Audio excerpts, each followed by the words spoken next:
The day after I finished reading Sellevision by Augusten Burroughs, my apartment was broken into and many things were stolen from me, including my camera, which is why this is happening, because I have to be near a computer now.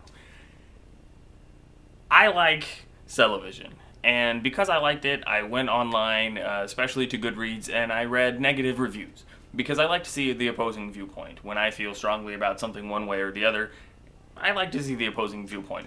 Most of the criticisms of Sellevision came from people who really enjoy Burroughs' other work, but accuse Sellevision of being trite, of having plot that is predictable, that you see all of the plot developments coming from a mile off, etc.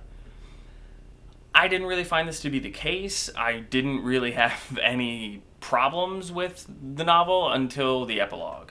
The epilogue is a little bit too Jeezy for me, a little bit too everything happens for a reason, and, without giving too much away, essentially all of the characters come out of horrible situations, horrible circumstances, bad things happen to them, and in the epilogue they think, well, it's not so bad. These good things came of it, and I didn't like that. The day after I finished, I was robbed. And as soon as I had finished some of the, police report, talk to the rental agency, bureaucratic things that you have to do after a break-in, I started to sublimate my experience. I started to think about how I could use it in my writing, in my storytelling, in jokes, how I could frame the thing humorously so that people would not feel bad for me, but would think it was funny. And, I just try to make good of the bad situation. And it occurred to me that I was behaving the same way as the characters in the epilogue.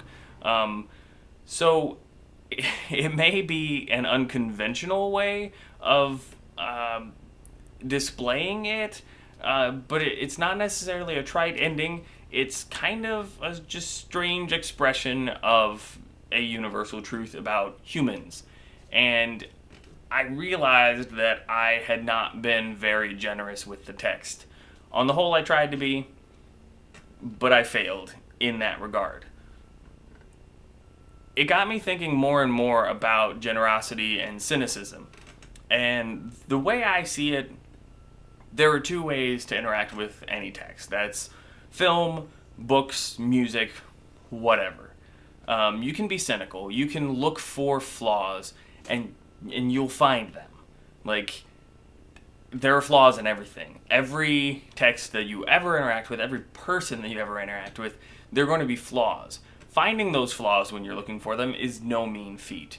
It doesn't mean that you're intelligent or critical thinking, it just means that you're cynical. The opposite side of that is to interact with things generously, which is looking for the good, thinking maybe Burroughs in this novel is expressing things unconventionally, but he can still be expressing things.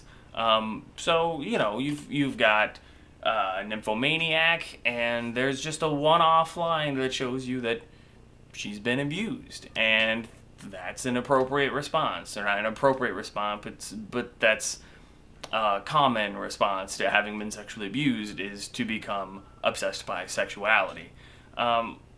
The epilogue is a good example too. It's just unconventional. That doesn't mean it's bad.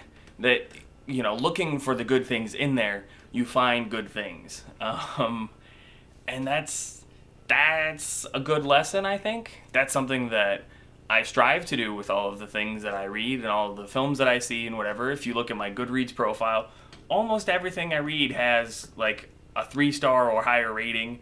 And that's because partially I pick books that I think I'm going to enjoy, and partially because I enjoy almost everything that I read. Because I'm coming at the text generously and not cynically. But, yeah, that's the moral of the day. Don't be cynical. Be generous. I got robbed. But I'll see you later.